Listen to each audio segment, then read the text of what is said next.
Racist cop stops black woman, then learns. She's the head of internal affairs. Have you ever witnessed a moment so charged with tension that you could practically feel the crackle in the air? Imagine a long stretch of highway under a blazing sun, a lone patrol car creeping behind a sleek, expensive sedan, its driver blissfully unaware of the life-altering confrontation that's about to unfold. In the driver's seat, a successful black woman, calm and collected. Behind the badge, a cop harboring a deep-seated prejudice that's about to backfire spectacularly. This is the story of how an ordinary traffic stop spiraled into a life lesson on bigotry, power, and the righteous sting of karma. The city of Atlanta, Georgia, bustles with life morning to night. It's a metropolis where business, culture, and history collide to create a rich tapestry of humanity. The highways that loop around downtown are famously clogged, hosting an endless parade of cars crawling bumper to bumper. On weekends, folks often say that these highways breathe a little, offering pockets of relief. But at dawn on a Saturday, the roads still remain busy enough to demand vigilance. Yet in one particular pocket of this vast city, along a lesser-known exit off I-85, the traffic is unexpectedly sparse. There are no towering skyscrapers in sight here, just the hazy outline of suburban trees and a few scattered streetlights. Beneath one of those streetlights sits a patrol car, a Ford Explorer emblazoned with the Atlanta Police Department's logo. Its lights are off, making the vehicle blend with the early morning gloom. The officer inside is Nicholas "Nick" Calloway, a veteran cop who's worked this beat for over a decade. Nick's personal life is as fractured as the chipped paint on his station locker. Divorced, living in a cramped studio apartment, and harboring quiet resentments, he stares out at the road with a scowl etched onto his face.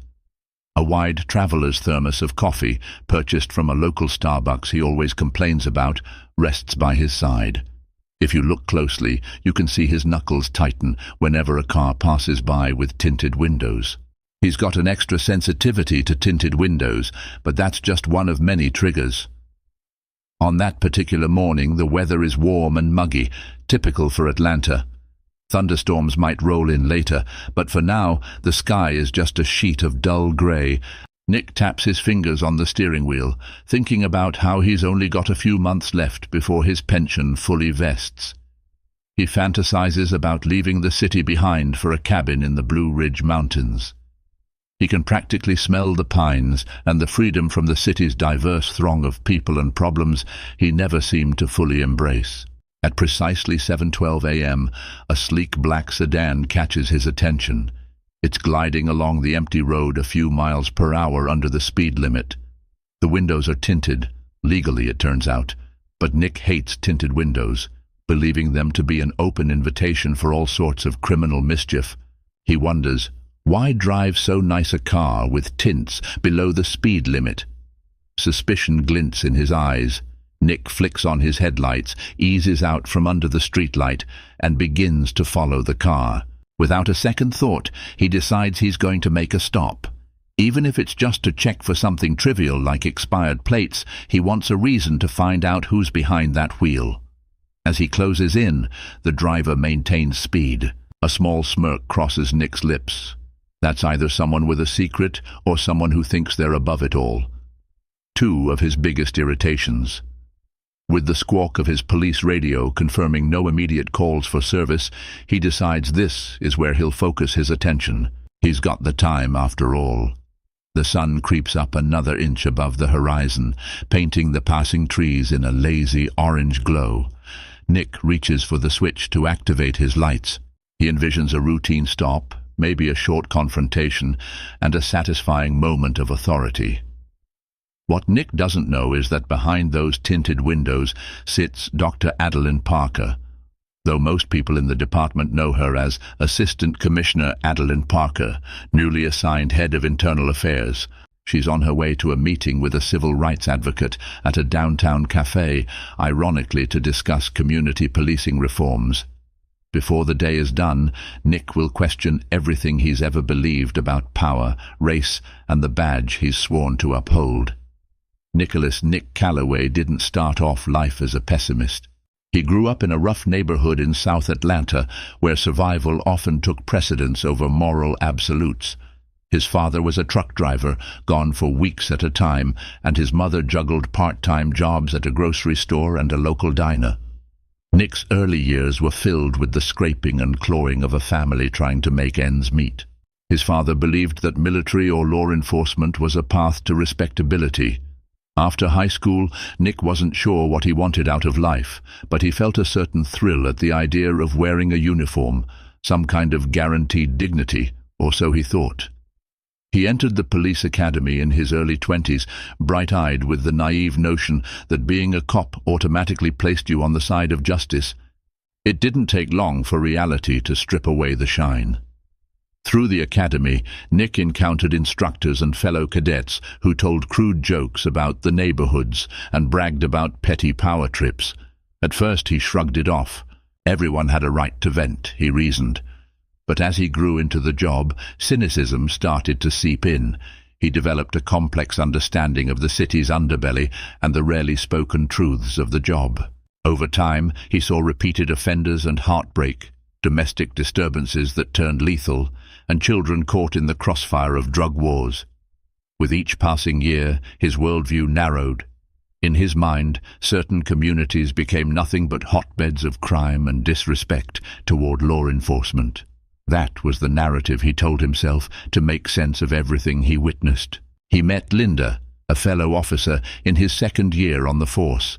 They connected over the stress of night shifts, and slowly romance sparked over midnight burritos and shared commiserations about the job. But Linda saw the city's struggles differently. She believed in community outreach, bridging divides and building trust. Nick dismissed these ideas as starry-eyed illusions that would never fix anything long-term. Their marriage, which should have been a partnership, fractured under the weight of these conflicting ideologies. After just 3 years, they divorced. Linda moved on to a different precinct, eventually leaving for a job with a non-profit that taught de-escalation strategies. Nick found himself alone. He discovered that cynicism doesn't vanish just because the shift ends. He felt cheated by life. He told himself that he was the only one wise to the harsh truths. Anyone who challenged him just didn't understand how bad things could get out there. In his mind, the world was divided into those who had respect for law enforcement and those who didn't. He regarded Black Lives Matter protests, community activism, and even some of his own department's push for reform as misguided attempts to hamper good policing. Instead of trusting that the system needed change, he believed it just needed more cops like him, tough, no-nonsense, suspicious of anything that threatened order. He never rose beyond the rank of patrol officer, partly due to lack of ambition and partly due to disciplinary issues that dotted his record. Nick's superiors gave him verbal warnings more often than not, pointing to his poor judgment in certain interactions.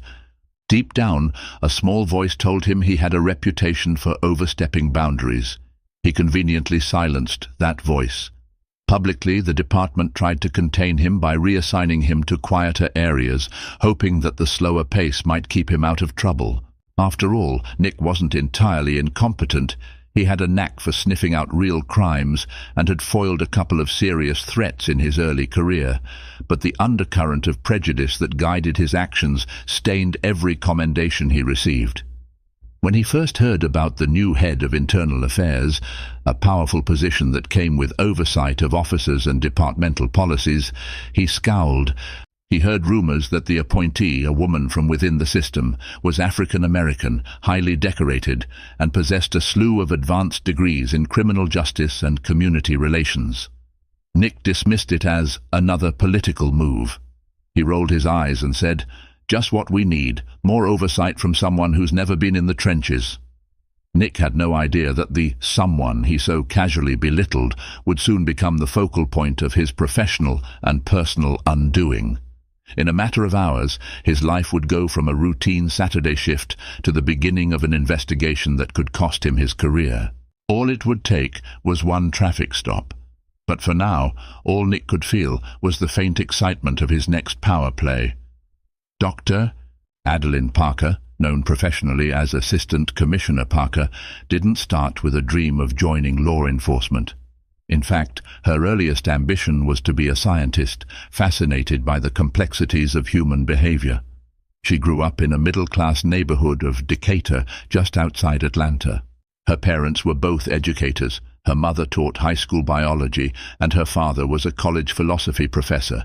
They filled her childhood with books, critical thinking exercises, and dinner-table debates on ethics, politics, and social justice.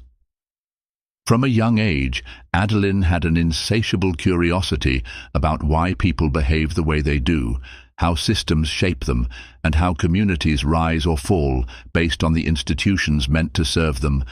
She pursued a double major in criminology and psychology at Emory University, where she quickly realized she was drawn to the intersection of mental health, crime, and social policy.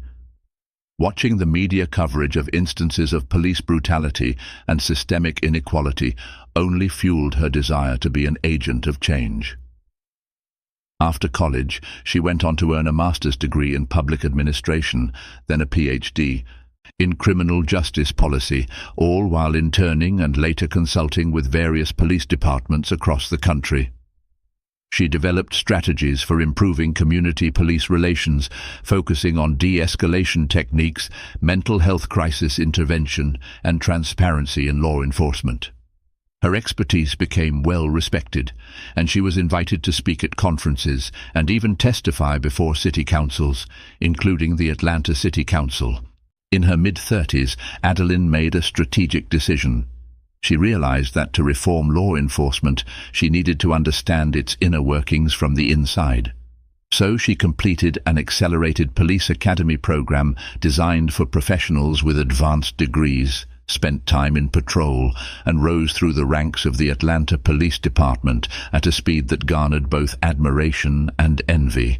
Not only was she brilliant and qualified, but she also had the interpersonal skills to navigate departmental politics. People from various backgrounds found themselves drawn to her calm authority and willingness to listen. Her biggest obstacle came in the form of certain entrenched old guard officers who believed that policing should remain a closed system. They viewed her academic qualifications as theoretical fluff and resented her for wanting to open up the process to civilian oversight. However, Adeline persevered, earning the trust of many younger officers who saw her as a beacon of progress and fairness. When the position of Assistant Commissioner overseeing internal affairs opened up, the mayor and police chief saw her as the ideal candidate, someone who not only understood policy, but also cared deeply about the ethical execution of law enforcement.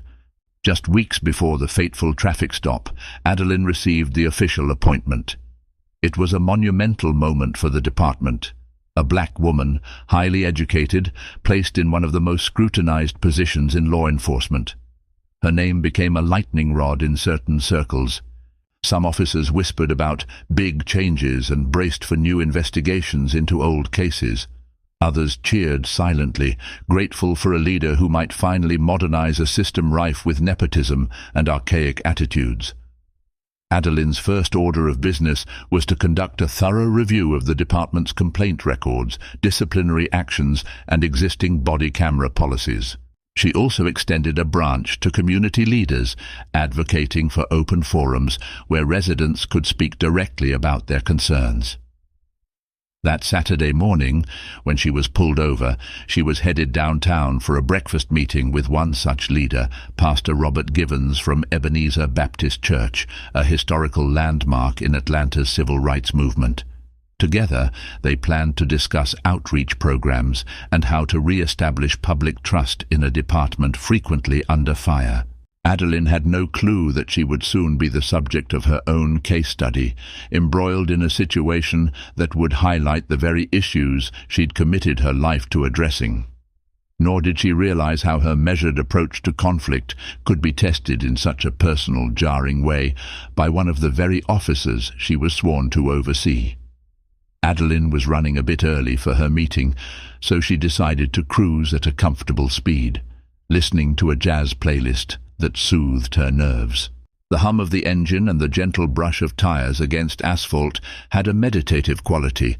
She was reflecting on the key points she wanted to bring up in the meeting with Pastor Givens, bridging gaps, rethinking accountability measures, and inviting the community to become part of policy discussions.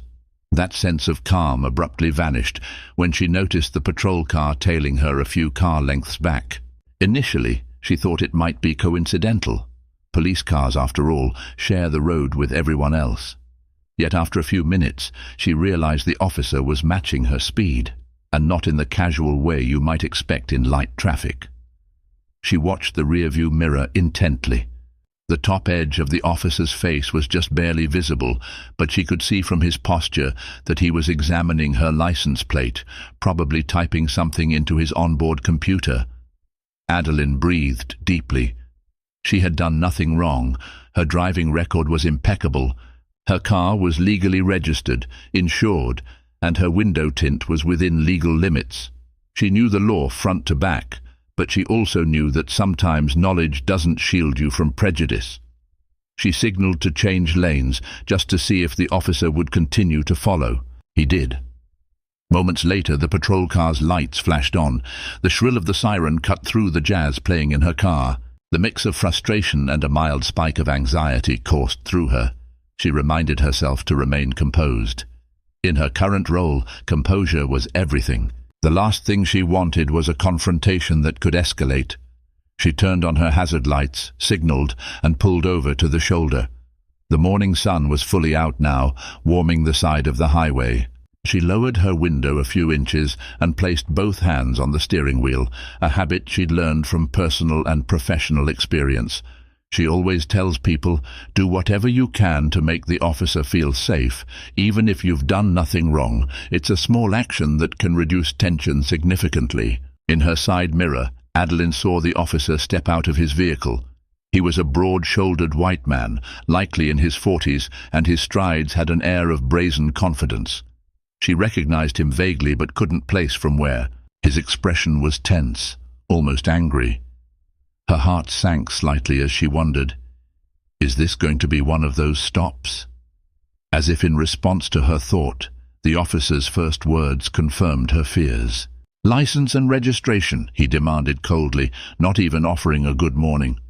The words fell like stone, heavy and uninviting. Adeline met his eyes. "Certainly, officer," she replied, with a tone as neutral as possible. She slowly opened the glove box and retrieved her registration, then pulled out her wallet for her license. Every motion she made was deliberate, broadcasted, so he had no reason to feel threatened. The officer, Nick Calloway, scowled. He glanced at the documents without even reading her name. "Any idea why I pulled you over?" Adeline kept her voice level. "I'm not sure, officer. Was I speeding or—" He cut her off. "Your windows looked darker than allowed by state law. Also, you were driving suspiciously slow." Her tinted windows were within legal limits, and driving below the speed limit, especially only a few miles per hour, isn't in itself a crime. She knew this. She also knew that tinted windows are a common pretext for stops, especially in certain neighborhoods, or when the driver is perceived to be of a certain demographic. "Well, officer, with all due respect, I have documentation that my tint is within state guidelines," she began, reaching for the certification she kept in the glove box. "And I was going—" Once again he cut her off. "Let's cut the back talk. Step out of the vehicle." The request, or rather the command, was abrupt. Typically, an officer might only ask someone to step out for a reason, perhaps to administer a field sobriety test, or if they suspect the driver is armed or the car is stolen. But none of these circumstances applied. The suddenness of the demand was alarming. Despite being in a position of high authority within the department, Adeline felt the wave of injustice rising inside her. This was exactly the type of harassment she'd been addressing for years, but here it was happening to her, personally. She kept her temper in check. "Officer, is there a problem?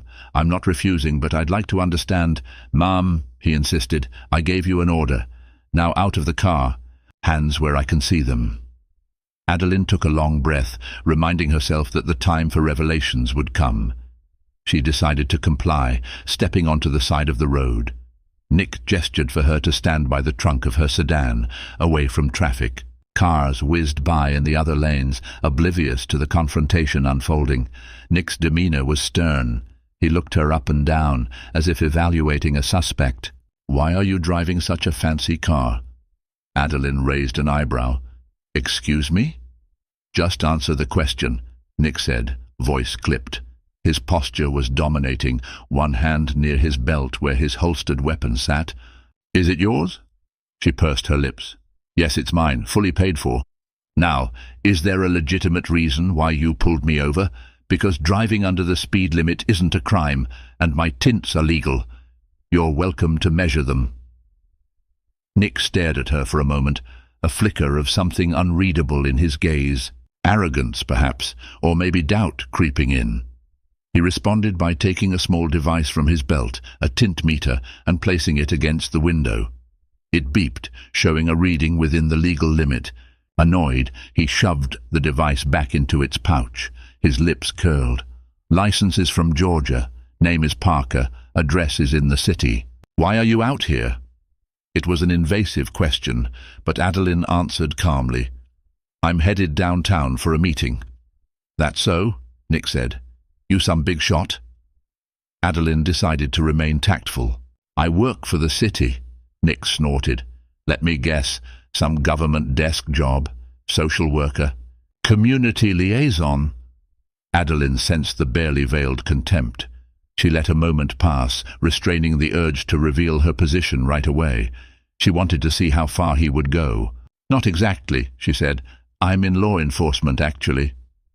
Nick's eyebrows shot up. For a split second, uncertainty registered on his face.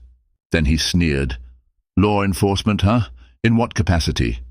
"Internal affairs," she replied, leaving out her rank for the moment. She observed how that information landed, noticing the slight twitch in his jaw.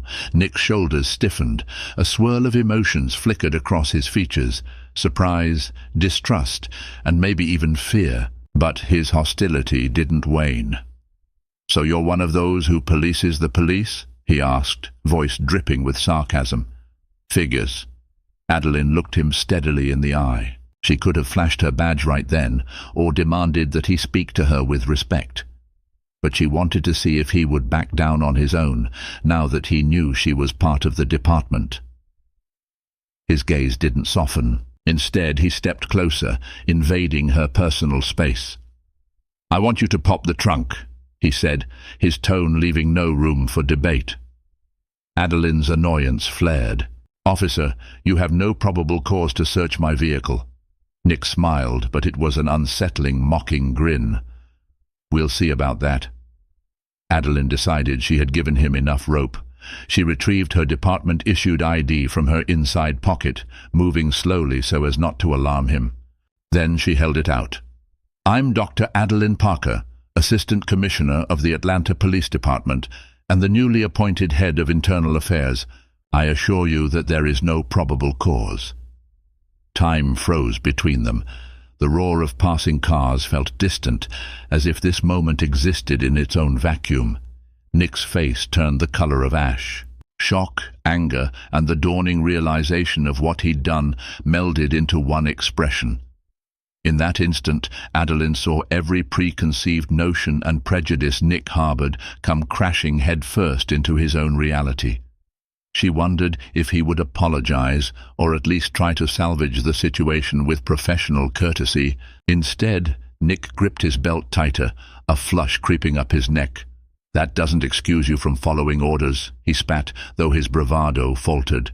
He took a small step back, but didn't fully retreat. His eyes darted to her ID, verifying the credentials he could see in crisp black letters. Assistant Commissioner, Internal Affairs. Adeline gave him a measured look. "I've followed your orders." I pulled over. "I gave you my license. My registration is valid. My tint is legal.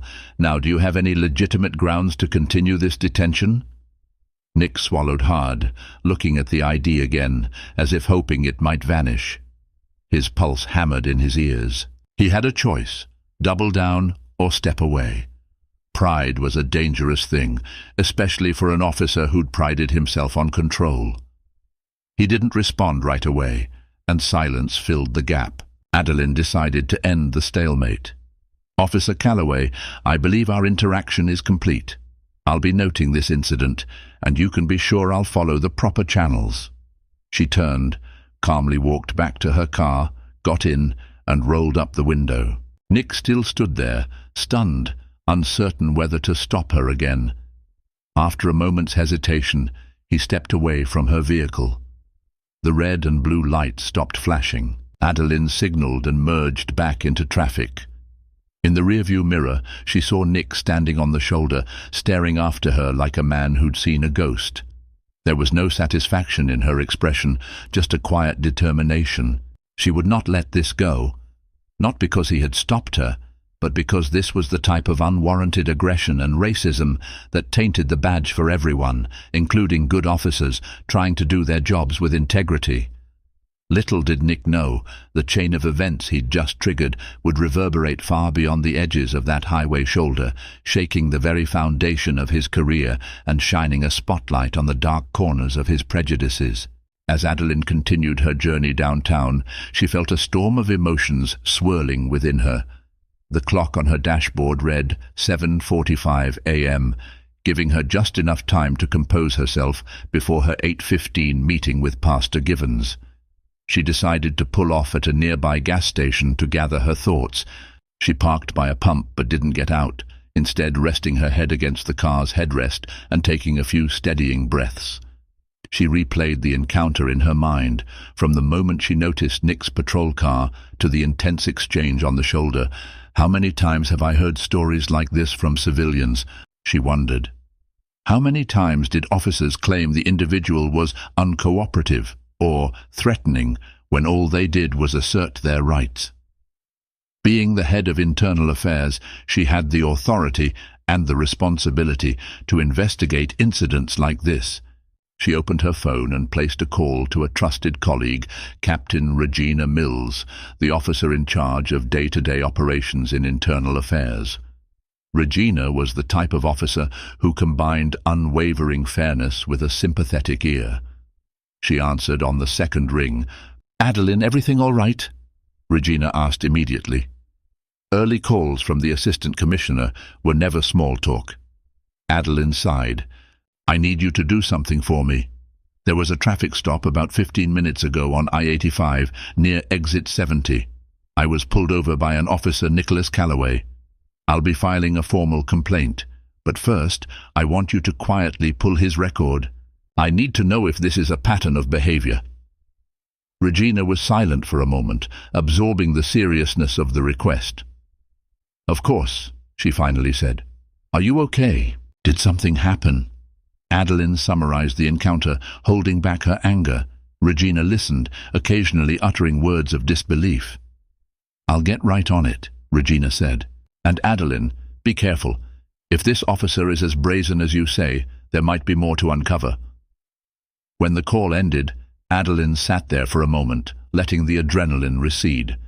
She glanced at her watch. Time was moving forward, and so must she. There was no sense arriving late and flustered to her meeting. She started the engine and pulled back onto the highway, her mind already drafting the official complaint she'd file later that day. Meanwhile, Nick sat in his patrol car at the same spot on the shoulder, motionless and fuming. His radio crackled with minor dispatches, but he ignored them. He could hardly believe what had just happened. Assistant Commissioner Parker, he scoffed inwardly. He'd heard the name in passing at the precinct, but had no idea what she looked like. He could already imagine the flack he was going to catch.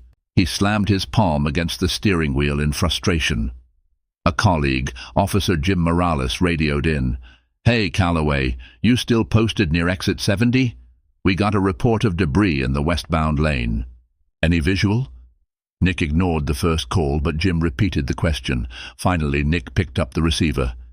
"Negative. Didn't see any debris," he snapped. "I'll do another sweep."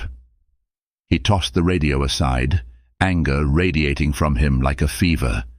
In the hours that followed, Nick went through the motions of his shift, handing out a ticket here, a warning there. but his mind kept drifting to the image of Adeline Parker calmly flipping his world upside down. The sense of righteous power he usually felt during a stop had been replaced by a nauseating uncertainty. He tried to convince himself that she was just another political hack who got to her position by playing the system. But that little voice in his head, the one he usually ignored, kept whispering, "You messed up, Nick. You messed up big time." By mid-afternoon, whispers started spreading through the department. It began with Regina's discreet inquiries to the personnel files and escalated when a watch sergeant overheard her mention Nick's name. In a department as large as Atlanta's, rumor mills churn quickly, especially when it involves someone from internal affairs. Nick was grabbing a quick lunch at a small diner close to the precinct, slurping down a bowl of chili and wishing he had a stiff drink instead. That's when his phone buzzed. The caller ID displayed Sergeant Devin Frost's number. "Calloway," Nick said tersely into the phone. "Where are you?" Frost asked, voice urgent.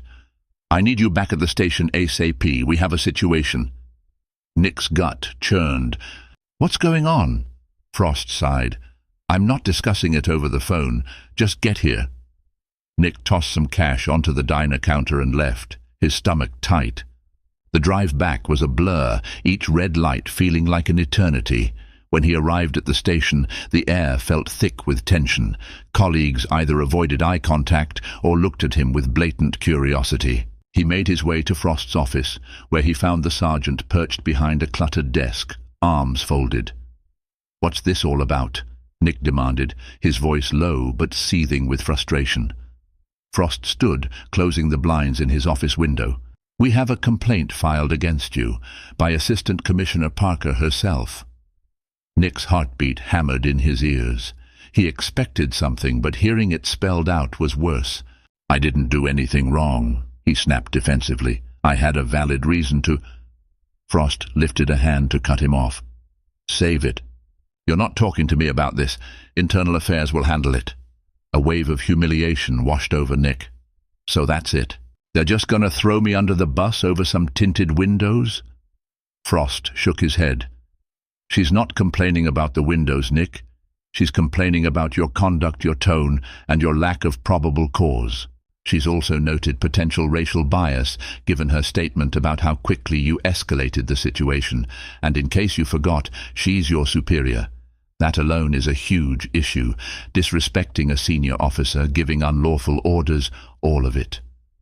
Nick felt the walls closing in. "She never identified herself until I told her to get out," he argued, though his voice shook.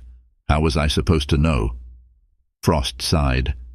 "That's not going to hold water, and you know it. You can't just treat someone like that because you didn't know. That's not how probable cause works. Word is, she's going straight to the top with this if she finds any pattern of misconduct." Nick swallowed, remembering all the times he'd skated the line, using his badge as a tool of intimidation. He'd always rationalized his behavior as firm policing. But now, cornered and facing real consequences, he felt trapped. "What happens next?" he finally asked, voice muted. Frost eased into his chair. "IA will open a formal investigation. They'll look at your body cam footage." Nick's eyes widened. He'd forgotten about the body camera in the heat of the moment. My camera might have malfunctioned this morning," he lied instantly, but it sounded weak even to his own ears. Frost's scowl deepened. "Don't you dare start tampering with evidence, Nick. If your camera was off, they'll figure it out. If it was on, they'll see exactly what happened. Either way, this is beyond me now. Look, I'm telling you as a colleague, you better lawyer up and pray. This is the new head of IA we're talking about. They're not going to let this slide." Nick felt a sudden tightness in his chest. A swirl of anger, fear, and the acute sense of betrayal flooded him. He wanted to blame Adeline for not letting it go, or the department for throwing him to the wolves. But a small, distant voice in his mind told him that he was the one who had pushed too far. He left Frost's office, ignoring the curious stares of fellow officers. He hurried past the row of desks and out the door, needing air. Out in the parking lot, he leaned against his car, staring up at the sky as if it might offer some solace. Thunderheads were gathering on the horizon, hinting at a coming storm. It felt like an ominous reflection of what was about to happen in his life. True to protocol, Regina Mills organized a preliminary investigation team by the very next day. Their first step was to retrieve Nick's body camera and dashcam footage from the day in question. All equipment is automatically logged in the department system, so if the camera was turned on and functioning, the footage should be there. Alternatively, if the camera was off without a valid explanation, that alone would be a strike against him. Adeline went about her usual duties, reviewing other internal cases and preparing a broad reform policy for the upcoming City Council meeting. She tried to maintain her professional demeanor, but the gravity of her own complaint against Nick weighed heavily on her. She wasn't out for revenge. In fact, in a strange way, she felt sorry for him. How many more Nicks are out there, patrolling the streets, letting their biases slip into their policing? By Tuesday afternoon, Regina summoned Adeline to a closed-door meeting.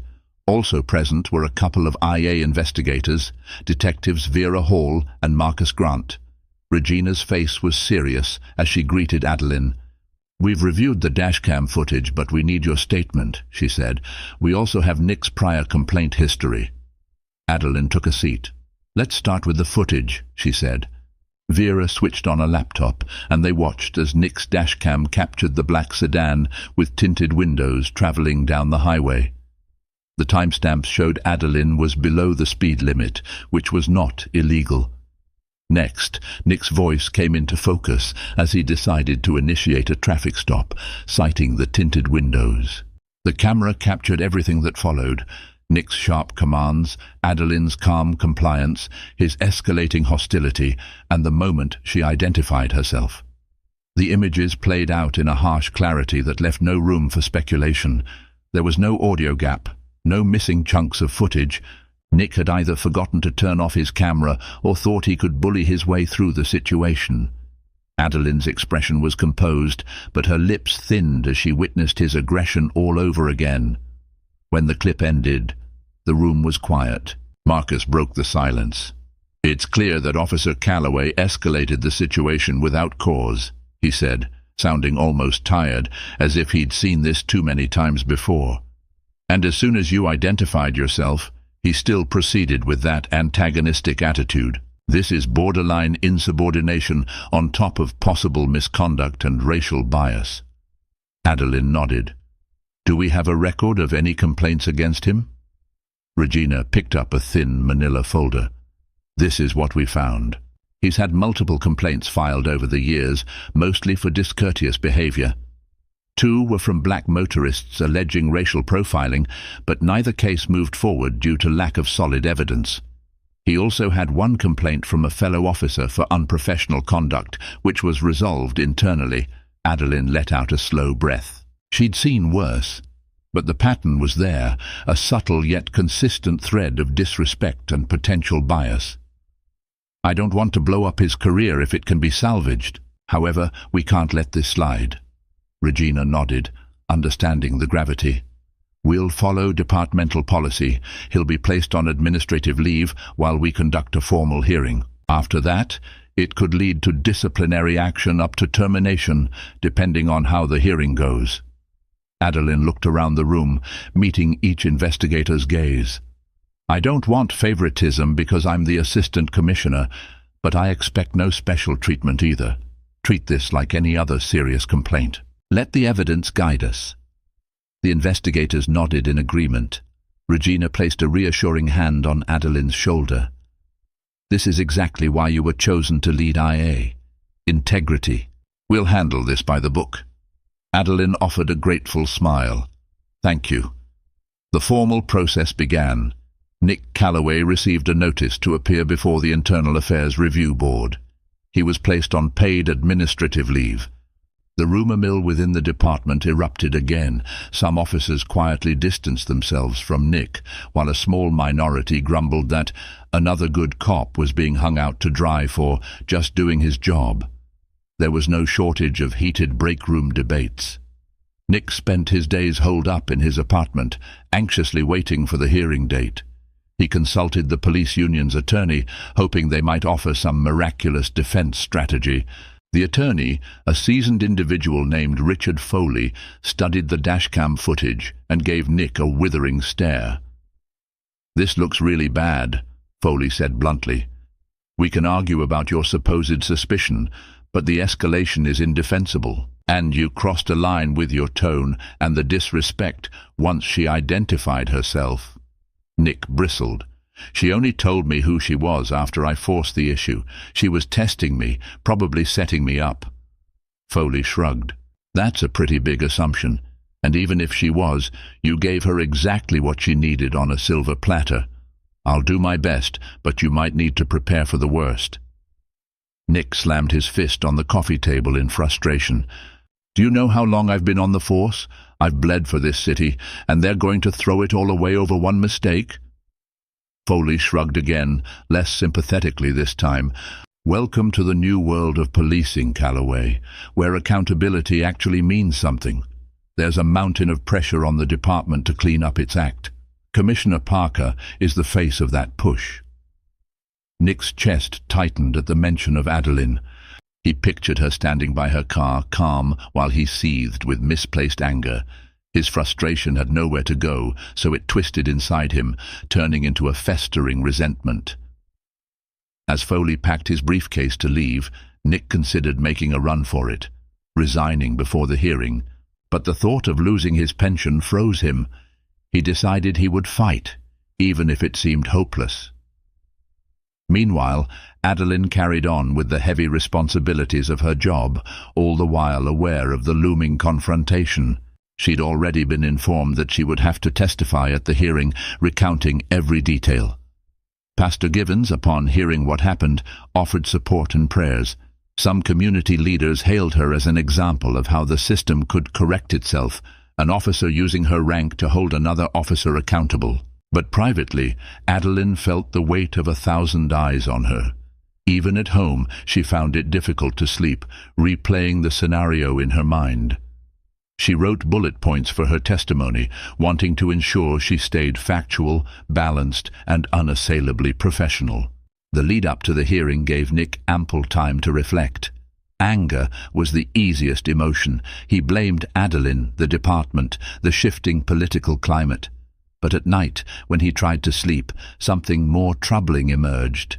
Shame.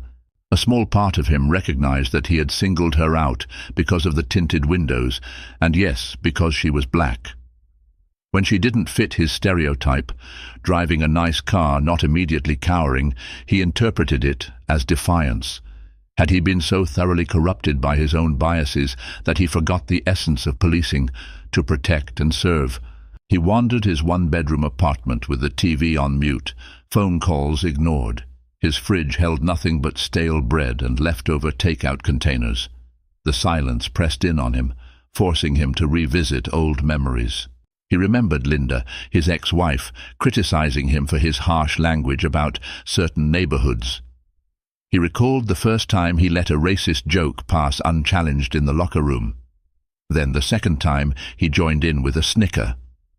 Over the years, each small transgression built upon another, until his perspective had hardened into something unrecognizable from the fresh academy graduate he once was. When he closed his eyes, he kept seeing Adeline's face, not smug or triumphant, but disappointed. That, more than anything, angered him. How dare she look at him as if he were the problem? But was he? A week before the hearing, Nick visited his old stomping ground, a bar near the precinct where off-duty officers liked to gather. It was nearly empty, a few older men nursing beers at the counter. He took a seat at a back booth, eyes scanning the room for a familiar face. To his relief, he spotted Officer Jim Morales, the same colleague who'd radioed him about debris on that fateful morning. Jim slid into the booth across from him, a half-finished beer in his hand. "Heard about your situation," Jim said quietly. "That's rough, man." Nick swallowed a lump in his throat. "I'd kill for some good news," he managed with a humorless laugh. Jim grimaced sympathetically. "I'm not sure I have any." The scuttlebutt is that the evidence is pretty strong. Nick nodded. So I guess you think I'm done for? Jim hesitated. I don't know, Nick. IA can be merciless. But maybe if you show genuine remorse, they'll go easier on you. Nick's jaw tightened. Remorse for what? Doing my job? Jim placed his beer down and spoke in a hushed tone. Look, man, you and I both know sometimes the line between doing our job and stepping over it can be blurry. Just be honest. That's the only advice I can give you. Nick felt a pang of betrayal. He wanted Jim to reassure him that he'd been in the right. Instead, he was getting a lukewarm suggestion to repent. They sat in silence for a while longer, neither one sure what to say. After Jim left, Nick downed his drink and stared at the empty glass. He was alone, and he knew it. The day of the Internal Affairs hearing arrived, draped in overcast skies and a lingering threat of rain. Nick donned his dress blues, meticulously ironing them to a crisp. His reflection in the mirror showed a man fighting despair. He tried to recall a time when he took pride in wearing the uniform, but the memory felt distant. Swallowing hard, he headed out. The hearing was held in a special boardroom within the department's administrative wing. A long table sat at the center, where the IA panel, 3 senior officers, and a representative from the city attorney's office waited. Adeline was seated on one side, dressed in professional attire, her expression unreadable. Nick took his place on the opposite side, next to Attorney Foley. What followed was a sober and methodical examination of evidence. The dashcam footage was played on a large screen for everyone to see. Nick cringed as his own voice echoed through the speakers, the curt commands, the dismissive tone, the moment of heightened aggression. He glanced around the room, hoping for a flicker of sympathy in someone's eyes. Instead, he saw stoic faces, especially in the community representative who had been invited to observe the hearing. Each time the footage paused, his actions looked worse than he remembered. Next, Adeline delivered her testimony, speaking with calm, precise language. She recounted the events of that morning without embellishment or malice. Her focus was on the facts. He pulled her over without probable cause, ordered her out of the vehicle without justifiable suspicion, and demonstrated an unprofessional attitude even after she identified herself as an officer of higher rank. Foley tried to counter, raising questions about whether Nick might have genuinely suspected illegal activity, referencing the department's stance on tinted windows and potential drug trafficking.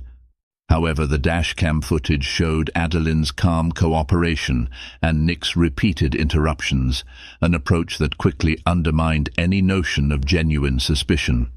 Eventually, it was Nick's turn to speak. A hush fell over the room. Everyone waited to see if he would admit fault or dig in further. He cleared his throat, hands trembling slightly. I made a mistake, he began, the words tasting bitter in his mouth. I've seen a lot of crime in my career, and maybe I let that cloud my judgment, but I swear I wasn't acting out of racism. He paused, searching for a lifeline of justification that didn't seem to exist. I just wanted to do my job and stay safe. One of the panel members, a stern-faced captain, leaned forward. Officer Calloway, you've had multiple complaints alleging racial bias. This footage aligns with those allegations. Can you explain why the majority of your misconduct reports come from black motorists or colleagues? Nick's face burned. He knew honesty might be his only remaining card. I'm not proud of it. But maybe I was too quick to judge people who didn't look like me or behave the way I expected. It's not an excuse, just a reality I need to confront. Adeline listened quietly, her face solemn. She recognized a trace of regret in his voice, but the question was whether it came from genuine remorse or simply fear of consequence. The hearing went on for hours, with each side presenting final statements. As the panel deliberated, Nick and Adeline waited in separate rooms. The minutes stretched into an hour, then nearly 2. Nick paced the floor, Foley's stern words echoing in his head. Meanwhile, Adeline tried to focus on other work, but her mind kept returning to the moral weight of the decision at hand. At last, they were called back in. The lead panelist delivered the verdict. Nick Calloway was found to have violated multiple department policies, including racial profiling, unlawful detention, and insubordination. Effective immediately, he was suspended without pay, pending a final review by the Chief of Police. Termination was a strong possibility. As the words sank in, Nick felt as though the floor had dropped out from beneath him. He shot a quick glance at Adeline, who caught his gaze with a mixture of resolve and empathy. He wanted to hate her in that moment, to blame her for bringing him down. But the truth was, he had brought this on himself. One by one, the panel members rose and filed out of the room, leaving Nick and Adeline as the last two. The tension hovered between them, thick enough to cut. Adeline finally broke the silence.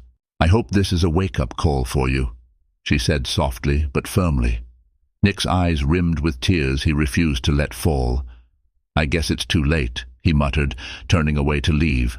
Outside, the afternoon sky broke open with rain, cold droplets lashing the concrete steps. Nick walked out into the storm, uniform sodden, each step feeling heavier than the last.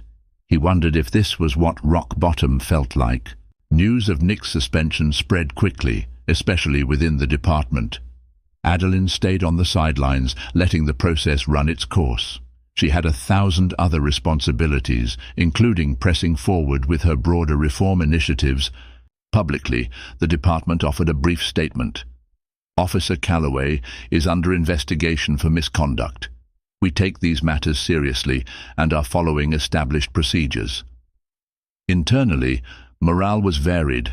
Some applauded the decision as an overdue step toward accountability, while others quietly fumed that yet another colleague had been taken down by what they perceived as political correctness.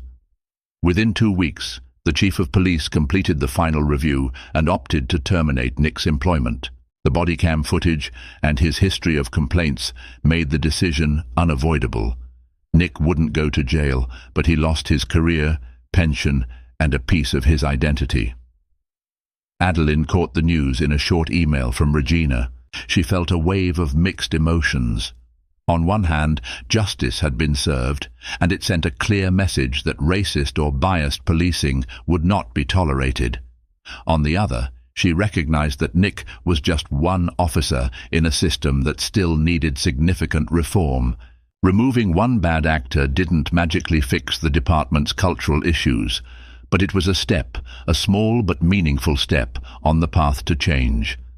A few days after the termination, Adeline found herself on that same stretch of I-85, heading home from a late meeting.